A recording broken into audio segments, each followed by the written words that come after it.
अमेरिकी सरकारले अथवा हामी जसलाई अमेरिकी साम्राज्यवाद भनेर जो राजनीतिक रूपमा भन्छौँ उसले आफ्नो सैन्य रणनीति अन्तर्गत विश्वका विभिन्न क्षेत्रहरूलाई आफ्नो पन्जामा लिनका निम्ति कतै एमसीसीका नाममा वा कतै अन्य विषयका नाममा जे प्रयत्न गर्यो, एमसीसी लागू भइसकेपछि कतिपय देशहरूमा त्यसको प्रतिरोध भयो, त्यसलाई असफल पार्ने प्रयत्नहरू भए। तर अधिकांश ठाउँहरूमा, अधिकांश देशहरूमा चाहिँ एमसीसी प्रवेश गर्दाखेरि त्यसको विरोध भएको थिएन। त्यसको परिणाम आइसकेपछि मात्रै मादागास्कर लगायतका, माली लगायतका, घाना लगायतका देशहरूमा त्यसको प्रतिरोध भयो। अहिले कतिपय देशमा भइ पनि राखेको छ। तर सुरुमा एमसीसी प्रवेश गर्दाखेरि ती देशहरूमा प्रतिरोध भएको थिएन। तर नेपाल एउटा त्यस्तो देश हो जहाँ हामी लामो समयदेखि साम्राज्यवादको, विस्तारवादका रूपमा अर्को प्रकृतिको साम्राज्यवादको सामना गरिरहेका छौँ। संसारकै इतिहासमा एमसीसी प्रकरणमा अमेरिकाले जसरी अहिलेको नवौपनिवेशिक ढङ्गले आफ्नो बहुराष्ट्रिय कम्पनीहरूलाई, विश्वव्यापी उत्पीडित राष्ट्रहरूका चाहिँ सम्पत्तिहरू लुट्ने, प्राकृतिक स्रोतहरू लुट्ने र त्यसलाई सैन्य रणनीति अन्तर्गत युद्धस्थल बनाउने ढङ्गले जो प्रयोग गरिरहेको थियो, त्यो सन्दर्भमा नेपाल एउटा नमुना देश बनेको छ कि यसले सुरुवातदेखि नै एमसीसीको विरोध गरेको छ र त्यसको पक्षमा आफ्नो लाल झण्डा उठाएको छ। हेर्दाखेरि त यो हामीले एक थरी साथीहरूलाई, एक थरी मानिसहरूलाई लागिराखेको छ कि एमसीसी के गर्नु, विरोध भए पनि पारित भइहाल्यो। तर त्यस्तो विषय छैन। यसका दुईटा पक्षहरू छन्। एउटा, संसारमा उसले जहाँ जहाँ त्यो प्रयत्न गरेका छन्, जहाँ जहाँ प्रतिरोध भयो त्यहाँ त्यहाँ त्यो असफल भएको छ। जहाँ सुरुमा प्रतिरोध भएका थिएनन् त्यहाँ पनि पछि प्रतिरोध भएपछि तिनीहरू भागेका छन्। मादागास्करमा तिनीहरू भागे, मालीमा तिनीहरू भागे, लगायतका थुप्रै देशहरूमा त्यसको प्रतिरोध चलिरहेको छ। र नेपालमा हामी सुरुदेखि यसको प्रतिरोधमा छौँ, विरोधमा छौँ र अब उनीहरूले जबरजस्ती पास गरेका छन् र त्यसको अङ्गका रूपमा आवश्यक हुने अमेरिकी अन्य प्रोजेक्टहरू अब उनीहरू प्रवेश गराउँदैछन्। त्यो सन्दर्भमा नै अर्को एउटा प्रोजेक्ट हो एसपीपी अथवा स्टेट पार्टनरसिप प्रोग्राम, जस अन्तर्गत सिधा सेना आउने कुरा हो, एमसीसीमा लुकेर आउने कुरा हो, परियोजनाको नाममा लुकेर आउने कुरा हो। एसपीपी अन्तर्गत चाहिँ सिधा सैन्य साझेदारी अन्तर्गत आउने कुरा हो र सबैले बुझ्नुपर्ने कुरा हो। र हामीले अहिले पनि आम जनताको बीचमा हामीले अझै पिचसम्म पुग्ने गरी कुरा जति आवश्यक थियो त्यति पुर्याउन सकिरहेका छैनौँ। त्यसको निम्ति पनि हामीले आन्दोलन, आफ्नो कार्यक्रमहरूलाई अगाडि लिएर जानुपर्ने भएको छ कि तपाईँहरू सबैले, हामी सबैले बुझ्न सक्छौँ कि नुवाकोटमा 700 रोपनी जमिन एमसीसीले अधिग्रहण गर्दैछ एउटा अफिस राख्ने नाममा। हामी सबैले सोध्न सक्दछौँ एमसीसीले के भन्छ, कि त पोल गाड्ने ठाउँ चाहियो भन्छ, कि त आफ्नो सामान थन्काउने एउटा अफिस चाहियो भन्छ। अफिस त्यसले 5 तारे होटलमा राख्छ र पोल गाड्नका निम्ति भनेर 700 रोपनी जमिन लिन्छ। 700 रोपनी जमिन पोल गाड्न किन चाहिन्छ? सबैले बुझेको कुरा हो कि 700 रोपनी जमिन पोल गाड्न चाहिँदैन। त्यहाँ क्रमशः एयरपोर्ट बनाउने प्रयत्न, एयरपोर्ट बनाउने मनसाय त्यहाँ प्रकट भइरहेको छ। पाल्पामा र नुवाकोटमा उनीहरू 500 र 700 रोपनी जग्गा अधिग्रहण गर्दैछन्। यसको मतलब हो त्यहाँ उनीहरू सानो सानो एयरपोर्ट बनाउँदैछन्। जसरी खम्पा विद्रोहलाई मचाउनका निम्ति उनीहरूले 20-22 साल पछाडि यो त्रिभुवन एयरपोर्टको सट्टा उनीहरूले शिवचाटारको एयरपोर्टलाई प्रयोग गरेका थिए। शिवचाटारको एयरपोर्टमा सिधै अमेरिकाबाट सैन्य सामग्री ल्याउने र त्यहाँबाट मुस्ताङ लाने काम जो उनीहरूले गरेका थिए अमेरिकनहरूले। ठिक त्यसै गरी अहिले एमसीसीको नाममा नुवाकोटमा 700 रोपनी जमिन र पाल्पामा 500 रोपनी जमिन मार्फत त्यहाँ एयरपोर्ट बनाउने, त्यहाँ मार्फत उनीहरूले जे पनि गर्न सक्ने स्थिति पैदा गर्न खोजिरहेका छन्। त्यसकारणले सिधा एमसीसी पारित मात्रै होइन, त्योसँग सम्बन्धित एसपीपी अहिले जो ल्याइएको छ त्यो सिधा अमेरिकी हस्तक्षेप मात्रै नभइकन, नेपालको प्राकृतिक स्रोत साधन लुट्ने कुरासँग मात्रै सम्बन्धित नभइकन सिधा सैन्य हस्तक्षेप र सेना उतार्ने प्रयत्न यहाँ सुरु भएको छ। अब अहिले स्वाभाविक रूपमा मान्छेहरूलाई लाग्दछ कि यस्तो बीचमा पनि आन्दोलन माथिल्लो उचाइमा किन उठिरहेको छैन। स्वाभाविक रूपमा यसका अगाडि दुईटा कारणहरू छन्। एउटा, नेपाली जनताका निम्ति लामो समयदेखि लड्दै आएको क्रान्तिकारी आन्दोलनको एउटा ठुलो हिस्सा दलाल पुँजीवादमा पतन भएको छ। त्यो दलाल पुँजीवादमा कम्युनिस्टको नाममा पतन भएको छ। मुखले उसले देशभक्तिको कुरा गरिरहेको छ, कतिपय बेला चाहिँ राप्रपाले भने जस्तो राष्ट्रवादको कुरा पनि त्यसले गरिरहेको छ, तर मूलतः त्यो दलाल पुँजीवादसँग चाहिँ आत्मसमर्पण गरेको छ र साम्राज्यवादको चाकरमा परिणत भएको छ। साम्राज्यवादको चाकरमा परिणत भएको हुनाले त्यसको त्यो लामो समयदेखि लड्दै आएको देशभक्तिपूर्ण काम गर्दै आएको त्यो जमात नेताहरूको त्यो जमातलाई देखेर आम जनताको एउटा ठुलो पङ्क्ति एउटा भ्रमित हुनु पुगेको छ। किनकि हिजो देशभक्तिपूर्ण काम गर्ने, देशभक्तिपूर्ण अडान गर्ने यिनीहरू नै थिए भन्ने त्यो धङधङी त्यो ह्यान्डओभरको कारणले गर्दाखेरि एउटा नेपाली समाजको ठुलो देशभक्त जनताको तबका त्यसबाट प्रभावित वा भ्रमित हुनु पुगेको छ। त्यसकारणले पनि आन्दोलन भनेको गतिमा उठ्न सकिरहेको छैन। किनकि स्वाभाविक रूपमा इतिहासको कुनै खण्डको मृत्यु हुँदाखेरि त्यसले मानिसहरूको ठुलो जमातलाई पनि सँगै लिएर जान्छ। त्यो जतिसुकै हामीले चिच्याउन खोजे पनि, जतिसुकै हामीलाई मन नपरे पनि, सचेत मानिसहरूलाई मन नपरे पनि इतिहासको त्यो टुक्राले एउटा मृत्यु लिएर आउँछ। अहिले संसदवादमा र साम्राज्यवादको दलालमा परिणत भएको जो वामपन्थीहरूको एउटा जुन खेमा छ, त्यो खेमाको कारणले, त्यसको मृत्युको कारणले, त्यसको पतनको कारणले त्यसलाई हेरेर बसिरहेका देशभक्त जनताको ठुलो पङ्क्तिमा एउटा निराशा, अकर्मण्यता र भ्रम व्याप्त भएको छ। त्यसकारणले पनि हामीलाई आन्दोलनलाई ठिक ढङ्गले उठाउनको निम्ति केही समय लिइरहेको छ। यस्तै अर्कोतिर संयुक्त आन्दोलन उठाउने सन्दर्भमा वामपन्थी आन्दोलनभित्र एउटा रोग रहँदै आएको छ। त्यो रोग के भने विषयमा केन्द्रित, समस्यामा केन्द्रित भन्दा समूहहरूलाई एकले अर्कालाई देखाइदिने सङ्कीर्णतामा केन्द्रित यो रोग पनि कम्युनिस्ट आन्दोलनभित्र व्याप्त छ। तपाईँहरू अहिले नै देखिराख्नु भएको छ। हामी विगतदेखि रणनीतिक संयुक्त मोर्चामा एक ठाउँमा थियौँ। एमसिसीको विरुद्ध जत्रो आन्दोलन भने पनि, जस्तो भने पनि मैले अघि नै भनिहालेँ कि संसारमा एमसिसीले दाइमाडा गरिसकेपछि मात्रै मान्छेहरू उठेका थिए विभिन्न देशमा, तर हामी सुरुदेखि उठाउन सफल भएका छौँ। त्यसलाई रोक्न हामीले तत्काल पारित हुनबाट रोक्न सफल भएनौँ, तर हामी त्यसलाई उठाउन र नेपाली जनतालाई उठाउन सचेत गराउन सफल भएका थियौँ। अब हामी दोस्रो चरणमा प्रवेश गरेका छौँ कि त्यसलाई रोक्ने, जसरी हुन्छ लागू हुनबाट रोक्ने, त्यो चरणमा प्रवेश गरेका छौँ। तर यो सँगसँगै हामी आन्दोलनलाई जुन ढङ्गले विकास गरेर लिएर आउँदै थियौँ, त्यहाँ त्यो वामपन्थी आन्दोलनभित्र रहेको सङ्कीर्ण प्रवृत्ति, एकले अर्कालाई देखाइदिने, आन्दोलन कहाँ छ थाहा छैन, दुश्मन कति शक्तिशाली छ त्यतातिर ध्यान छैन, बरु आफ्नै मित्रहरूको बिचमा चाहिँ फुट पार्दाखेरि, आफ्नै मित्रहरूको बिचमा छुट्टा छुट्टै चुलो बनाउँदाखेरि केही समय आनन्दित हुने जो प्रवृत्ति छ, त्यो प्रवृत्तिका कारणले पनि देशभक्तिपूर्ण आन्दोलन भन्नुहोस् वा जनजीविकाको आन्दोलन भन्नुहोस्, हामीले ठिक समयमा ठिक उचाइमा अगाडि बढाउनका निम्ति हामीलाई बाधा उत्पन्न भइरहेको छ। फेरि इतिहासको यो दुर्भिक्ष समयमा, इतिहासको यो अत्यन्तै कठिन समयमा यस प्रकारका प्रवृत्तिहरूसँग जुझ्नुको क्रान्तिकारीहरूसँग पनि कुनै विकल्प छैन, जुझ्नुको आम जनतासँग पनि कुनै विकल्प छैन। यो कठिनाइ बेहोर्नै पर्दछ, अर्को कुनै विकल्प छैन। त्यसमा हामीले के सोच्यौँ भने, हामी अस्तिसम्म पनि एउटा तपाईँले पत्रिकाहरूमा यतातिर सामाजिक सञ्जालहरूमा तपाईँले वक्तव्यहरू देखिराख्नु भएको थियो। एक दिन एउटा वक्तव्य आउँछ, 4-5वटा शक्ति मिल्ने हुन्छ, भोलिपल्ट त्यसैमध्येको एउटाले वक्तव्य दिन्छ, हामीलाई त भिन्न मत छ भनेको छ। यी जात्राहरू भइरहेका छन्, तर हामीले के बुझेका छौँ भने हामी एकनिष्ठ रूपमा देशभक्तिपूर्ण आन्दोलनमा, जनजीविकाको आन्दोलनमा र सच्चा लोकतन्त्रको आन्दोलनमा निष्ठापूर्वक हामी लागिरहन्छौँ भने छरिएर रहेका जति पनि अनेक प्रवृत्तिहरूबाट ग्रस्त किन नहुन्, जनताको दबाव र क्रान्तिकारीहरूको सचेत प्रयत्न र ती पार्टीहरूभित्रका देशभक्तहरू र सच्चा क्रान्तिकारीहरूको सचेत प्रयत्नले हामी अन्ततः फेरि हामीले एउटै भङ्गालोमा देशभक्तिपूर्ण आन्दोलन र जनजीविकाको आन्दोलन ल्याइपुर्याउन सक्छौँ भन्ने हामीलाई लागेको छ। र त्यो प्रयत्न गर्नुको हामीसँग अरू कुनै विकल्प थिएन।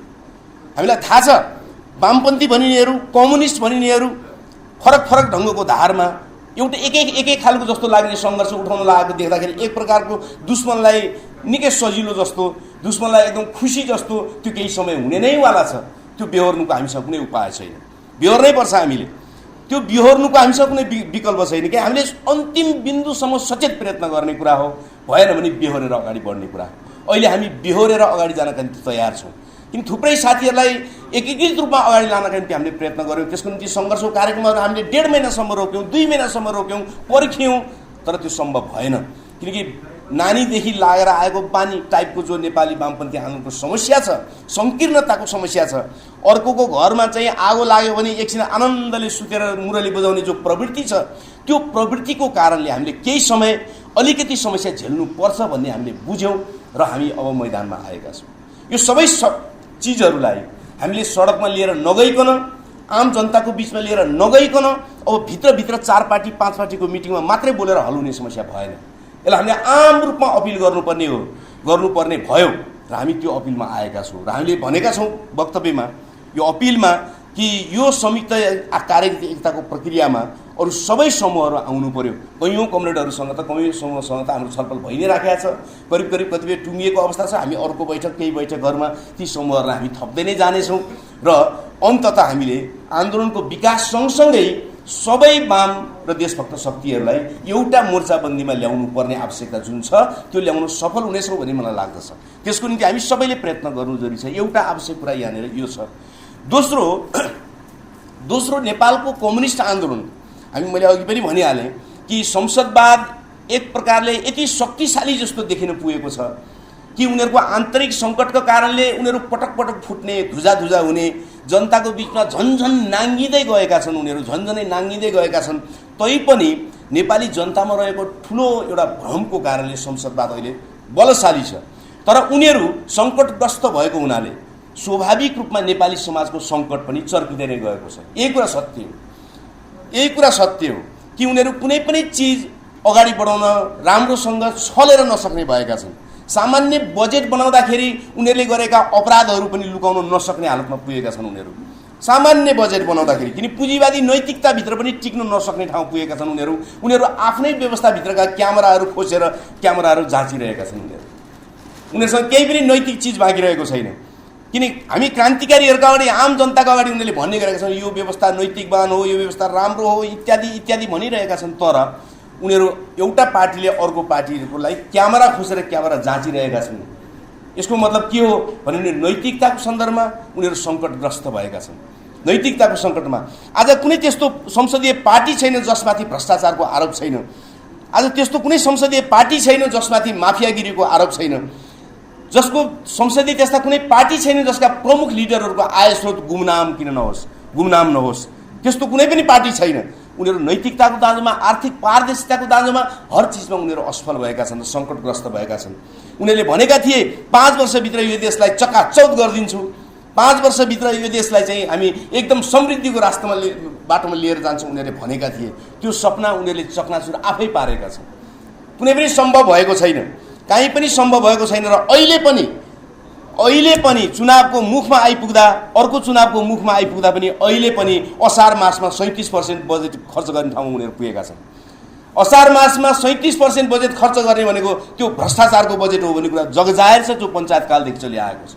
वर्ष दिनभरि रोक्नु र 15 दिनमा चाहिँ टापटिपे ढङ्गले बजेट खर्च गर्नु यो शासनको विकृतिको एउटा नमुना कुरा हो, परम्परा हो। त्यही कुरा लागू भएको छ। उनीहरूले केही पनि गर्न सकेका छैनन्, मल ल्याउन सकेका छैनन् जनजीविकाको सन्दर्भमा। उनीहरूले पेट्रोलको भाउमा कुनै घटाउने काम ल्याउन सकेका छैनन्। हुँदा त जनतालाई यस्तो पर्न थालेको छ कि आज 10 रुपियाँ बढेको छ, घटाऊ भन्नुभन्दा पहिले नै त्यो 20 रुपियाँ बढिसकेका हुन्छ, कति घटाऊ भन्ने एउटा कन्फ्युजन पैदा हुन थालेको छ। जनजीविकाको सन्दर्भमा, कुनै सन्दर्भमा पनि, देशभक्तिको सन्दर्भमा पनि उनीहरूले केही पनि कुरा हल गर्न सकेका छैनन्। यसरी यो व्यवस्था क्रमशः सङ्कटग्रस्त हुँदै गएको छ। यो कुरा प्रष्ट कुरा हो। तर हामीलाई के पनि थाहा छ त भने यो सङ्कटग्रस्त भएर मात्रै क्रान्तिकारी आन्दोलन अगाडि बढ्दैन। क्रान्तिकारी आन्दोलन अगाडि बढ्नका निम्ति एउटा भावभूमि तयार हुन्छ, पृष्ठभूमि तयार हुन्छ। तर त्यो पृष्ठभूमिलाई पक्रिनका निम्ति हामीले क्रान्तिकारी पार्टीहरूको बिचको हिजोको रोगबाट अलिकति मुक्त भएर नयाँ स्तरमा मोर्चाबन्दीमा जानु जरुरी छ। त्यसको निम्ति हामीले हिजो प्रयत्न गऱ्यौँ। तपाईँहरूले सुन्नु पनि भयो, तपाईँहरू कार्यक्रममा हुनुहुन्थ्यो, तपाईँहरू पत्रकार साथीहरू वा सहभागी साथीहरू, कि हामीले रणनीतिक संयुक्त मोर्चा बनाएका थियौँ, 4वटा कार्यक्रम गरेका थियौँ र त्यसले देशव्यापी रूपमा एक प्रकारको उत्साह त्यसले लिएर आएको थियो। तर मैले भनिहालेँ कि त्यो रणनीतिक संयुक्त मोर्चा अगाडि बढ्न सकेन। किन अगाडि बढ्न सकेन भने रणनीतिक संयुक्त मोर्चाभित्र नै रहेर सहमति गरेका साथीहरू कोही सैद्धान्तिक रूपमा अस्पष्ट थिए, कोही अगाडि जाँदाखेरि आफ्नो अस्तित्वमा पनि सङ्कट हुने हो कि भनेर अस्तित्ववादी ढङ्गले सोचिरहेका थिए, जसको कारणले त्यो अगाडि बढ्न सकेन, जसको सबभन्दा बढी आवश्यकता छ अहिले। किनकि पार्टी एकता तत्काल हुन सक्दैन भने त्योभन्दा महत्त्वपूर्ण कुरा अर्को हासिल गर्नुपर्ने हुन्छ। त्यो हो पार्टी एकतातिर जानका निम्ति हामीले रणनीतिक संयुक्त मोर्चा बनाउनु। रणनीतिक संयुक्त मोर्चा स्वाभाविक रूपमा क्रान्तिका सम्पूर्ण मुख्य आधारभूत कामहरूमा एकता भनेको हो। कार्यगत विषयहरूमा कैयौँ असफलता फरकपनहरू हुन सक्दछन्, त्यसले केही पनि फरक पार्दैन। तर क्रान्तिका मूल कामहरूमा एक ढिक्का हुने रणनीतिक संयुक्त मोर्चा हामीलाई चाहिएको छ।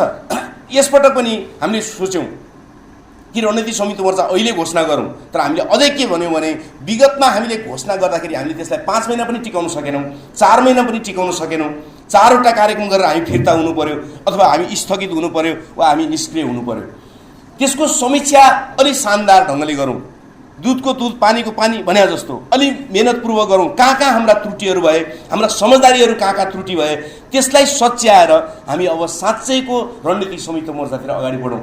त्यसको निम्ति हामीले यो कार्यक्रम मार्फत घोषणा गरिदिउँ कि हामी रणनीतिक संयुक्त मोर्चा बनाउन प्रतिबद्ध छौँ, तर हामीले केही समय किन लिँदैछौँ भने विगतमा भएको त्रुटि हामी फेरि नदोहोऱ्याउँ र त्यसलाई हामीले अझ परिपक्व ढङ्गले अगाडि बढ्न सकौँ। किनकि यो कार्यक्रमको, यो 4 पार्टीको एकताको दोस्रो अध्याय वा दोस्रो महत्त्वपूर्ण कुरा त्यहाँनिर छ कि आज संसदवादको विरुद्ध र साम्राज्यवादका विरुद्ध लड्नका निम्ति छुट्टै बसेका कम्युनिस्ट शक्तिहरू या त उनीहरू एकताबद्ध भएर एउटै पार्टी निर्माणको प्रक्रियामा जानै पर्छ, सक्दैनन् भने पनि उनीहरू रणनीतिक संयुक्त मोर्चाबाट एउटा नयाँ उचाइमा उनीहरूले जाने आँट गर्नुपर्दछ। यो कुरा भन्नु नै यसको दोस्रो कुरा हो। यसको मतलब हामी 4 पार्टी मात्रै त्यसरी जानुपर्छ भन्ने कुरा होइन। यो रणनीतिक एकतामा, यो अगाडि बढाउने क्रममा कार्यनीतिक एकतालाई अगाडि बढाउँदै अरू साथीहरूलाई पनि हामीले अपिल गर्ने कुरा हो। आज हामीसँग कोही छुटेको छ भने पनि इतिहासका यस्ता मोडहरूमा हामी धेरै पटक जुट्यौँ, त्यो ठुलो कुरा होइन। मुख्य कुरा हो फेरि पनि नेपालको क्रान्तिको आवश्यकतालाई पक्रिनु। त्यो पक्रिनका निम्ति हामी लगातार अपिल गर्नेछौँ, लगातार छलफल गर्नेछौँ र यसबाहेक अरू पार्टीहरूलाई पनि हामी लिएर जानका निम्ति, सँगै सङ्गठित गर्नका निम्ति हामी प्रयत्न गर्नेछौँ। यो कुरा पनि हामीले सँगसँगै यसमा भनेका छौँ। र अर्को, कम्युनिस्ट आन्दोलन भनेको चाहिँ देशभक्तिपूर्ण आन्दोलन जस्तो मात्रै हुन खोजेको छ नेपालमा। अलिकति याद गर्नुपर्ने विषय भएको छ कि कम्युनिस्ट आन्दोलन भनेको चाहिँ राष्ट्रमाथि समस्या भयो भने, असमान सन्धि आयो भने, हाम्रो सिमाना मिचियो भने वा इत्यादि कुरा भयो भने मात्रै बोल्ने जस्तो, त्यसमा चाहिँ अलि बढी सक्रिय हुने जस्तो। तर जनजीविकाको विषयमा, जनताको विषयमा, जनताले अहिले दिनदिनै पाइरहेको दुःखहरूको विषयमा चाहिँ कम्युनिस्ट आन्दोलन र यस प्रकारको संयुक्त मोर्चाले धेरै काम नगर्ने जस्तो, गरे पनि यसो नारा उठाएर छोडिदिने जस्तो वा त्यसमा लगी मर्ने जति अन्तिमसम्म लड्ने त्यो प्रतिज्ञा नगर्ने जस्तो हल्का प्रवृत्ति लगातार हामी भोग्दै आएका छौँ। त्यसकारण हामीले यो संयुक्त मोर्चा, यो कार्यनीतिकता र हामी जो रणनीतिक संयुक्त मोर्चातिर अगाडि बढ्दैछौँ, अब राष्ट्रियताको सवालमा मात्रै होइन, जनजीविका र तल्लो वर्गका श्रमिक जनताको वर्ग सङ्घर्षको पक्षमा पनि उभिने गरी यो कार्यगत एकतालाई अगाडि बढाउनु पर्छ भन्ने हामीलाई लागेको छ। यो सवाल नै मुख्य सवालहरू हुन्। हामीलाई थाहा छ कि यो बर्खाको समय छ, किसान अहिले पनि नेपाली जनताको 1/3 भन्दा बढी हिस्सा अहिले पनि कृषिमा निर्भर छ। त्यो स्थितिमा पानी पर्खिँदै खेतीपातीमा रम्ने स्थिति बनेको छ। हिँड्नका निम्ति बाटाघाटा समस्याहरू छन्। त्यसले गर्दा यो अहिले हामीले ठुला कार्यक्रम, मास ग्यादरिङका कार्यक्रमहरू दिएर हामीले तुरुन्तै हामीले अप्ठ्यारोमा पर्छ भन्ने हामीलाई थाहा छ, किन जनतालाई धेरै गाह्रो हुनेवाला छ। त्यसकारण हामी यो, तर के पनि बाध्यता भयो त भने यस्तै झरीको मौसममा पनि केही न केही उज्यालो बाल्नै पर्ने, केही न केही राको सल्काउनै पर्ने, केही न केही सुरुवात गर्नै पर्ने हामी बाध्यताको बिचमा छौँ। त्यस कारणले हामीले यो साउन महिनाको बिचमा पनि सङ्घर्षका केही कार्यक्रमहरू हामीले अगाडि बढाएका छौँ। अरू शक्तिहरूलाई पनि समेट्दै, हातेमालो गर्दै, नयाँ शक्तिहरू अगाडि बढाउँदै, रणनीतिक संयुक्त मोर्चाको दिशामा छलफललाई घनीभूत पार्दै हामी आगामी दोस्रो चरणको कार्यक्रमलाई हामी अझ उन्नत स्तरमा क्रमशः वृद्धि गर्नुको अर्को कुनै विकल्प छैन, कुनै नै विकल्प छैन। मानिसहरूलाई लागेको छ, मानिसहरूलाई धेरै लागेको छ अब क्रान्तिकारी शक्तिहरू टुटफुट भएका छन्, कोही के भएका छन्, कोही के भएका छन्, यो अगाडि बढ्नेवाला छैन। कुरा त्यसो छैन। कहिले पनि क्रान्तिकारी आन्दोलन वा देशभक्तिपूर्ण आन्दोलन अगाडि बढ्नुको मूल कुरा भनेको वस्तुगत परिस्थिति हो। वस्तुगत परिस्थिति मुख्य कुरा हो। वस्तुगत परिस्थिति अहिले सत्ता सङ्कटमा छ, संसदीय व्यवस्था सङ्कटमा छ। उनीहरू हजार तरिकाले पालहरू टाल्न खोजिरहेछन्, तर उनीहरूको पाल झन्झन ठुलो भङ हुँदै नै गएको छ। त्यसकारण वस्तुगत परिस्थिति तयार हुँदै गएको छ र जहाँसम्म नागरिकताका विधेयक इत्यादिको सवालहरू छन्, हामीले लागेको 2-3टा कुरा छ। हामीले यो कार्यगत एकताको मोर्चाभित्र त्यस विषयमा हामी अरू विषयमा छलफल गर्दै त्यो विषयमा हामीले संयुक्त धारणा बनाउन भ्याइसकेका छैनौँ। हामी मोटामोटी एउटै ठाउँमा छौँ। त्यस्तो कुनै ठुलो हाम्रो मतभेदको कुनै कुरा छैन। हामी मूलभूत रूपमा देशभक्तहरू हौँ, त्यसमा कुनै विवादको विषय छैन। र नेपाली नागरिकहरूले नागरिकता पाउनुपर्छ, यसमा कुनै विवाद छैन। स्वाभाविक रूपमा जन्मसिद्ध नागरिकता जो वितरण गरिएको थियो विगतमा, तिनका बच्चाहरू कोही मास्टर्स पढ्न थालेका छन्, कोही तिनका बच्चाहरू ब्याचलर पढ्न थालेका छन्, तर उनीहरूको हातमा नागरिकता छैन। यदि जन्मसिद्ध नागरिकता दिँदाखेरि नै त्यहाँ गडबडी भएको छ भने त्यो प्रशासनिक कारबाहीको विषय हुनुपर्दछ, तर उनका बच्चाहरूमाथि त्यो अपराध गरिनु हुँदैन। कोही ब्याचलर गरेका छन्, केही गरेका छन्, उनीहरूको हातमा नागरिकता छैन। त्यसकारणले ती समस्याहरू समाधान हुनुपर्छ भनेर हामीले विगतदेखि भन्दै आएको कुरा हो। नागरिकताको मुद्दा जहिले पनि नेपालका महिलाहरूमाथि उत्पीडनको मुद्दा बनेको छ, विभेदको मुद्दा बनेको छ। त्यो विभेद महिलाहरूका सन्दर्भमा त्यो विभेद गरिनु हुँदैन भन्ने कुरा हाम्रो जहिले पनि आवाज रहँदै आएको छ। र नेपालको मधेसी जीवन, मधेसी समाज र मधेस जहिले पनि दक्षिणी एसियाको एउटा विशिष्ट समस्या हो। समस्या पनि नभनौँ, दक्षिणी एसियाको एउटा विशिष्ट प्रकृतिको समाज हो। भारतमा पनि मधेस भन्ने छैन, बङ्गलादेशमा पनि मधेस भन्ने छैन, नेपालमा मात्रै मधेस भन्ने छ। जसरी गोर्खा भन्ने भारत र ब्रिटेनमा छ, तर बङ्गलादेशमा गोर्खा भन्ने छैन। त्यसै गरी मधेस भन्ने एउटा विशिष्ट ऐतिहासिक रूपमा बनेको समुदाय छ, क्षेत्र छ, जसको सांस्कृतिक जीवन भारतसँग व्यापक रूपमा रहेको छ, निरन्तर चलिआएको छ। त्यसको सन्दर्भमा हर विषयमा सोच्दाखेरि हामीले विशिष्ट नीति लिनुपर्दछ भन्ने हामी सोच्दछौँ। विशिष्ट नीति लिनुपर्छ जसले हाम्रो देशभक्तिपूर्ण अडानलाई, हाम्रो राष्ट्रियतालाई असर नगरोस्, तर मधेसको ऐतिहासिक अवस्थिति र त्यो विशिष्टपनलाई पनि उनीहरूमाथि, विशिष्टपनमाथि पनि अपराध हुन नपुगोस्। यो सन्दर्भमा हामीले सोच्दै आएको कुरा हो र हामी नागरिकता विधेयकको सन्दर्भमा हामी त्यही ढङ्गले सोध्दछौँ र त्यसलाई हामी संयुक्त एउटा अवधारणा बनाएर तपाईँहरूको अगाडि हामी त्यसलाई ल्याइ नै हाल्दछौँ। अहिले हाम्रा जे अवधारणाहरू छन् त्यो देशभक्तिपूर्ण छन्। देशभक्तिपूर्ण अडान हाम्रो मुख्य कुरा हो र आम जनताले नागरिकता पाउनुपर्छ भन्ने कुरा मुख्य कुरा, जो नेपाली हो त्यसले नागरिकता पाउनुपर्छ मुख्य कुरा हो। र त्यति मात्रै होइन, नागरिकता विधेयकको नाममा, राष्ट्रिय स्वाधीनताको नाममा महिलाहरूलाई अचानोमा राखेर काट्न पाइँदैन। उनीहरूलाई समान पुरुषहरूको अधिकार नागरिकता विधेयकले पनि गर्नुपर्छ भन्ने कुरा हाम्रो आधारभूत कुरा हो। यो सहित हामी नागरिकताको बारेमा अझ ठोस धारणा संयुक्त रूपमा अभिव्यक्त गर्ने नै छौँ।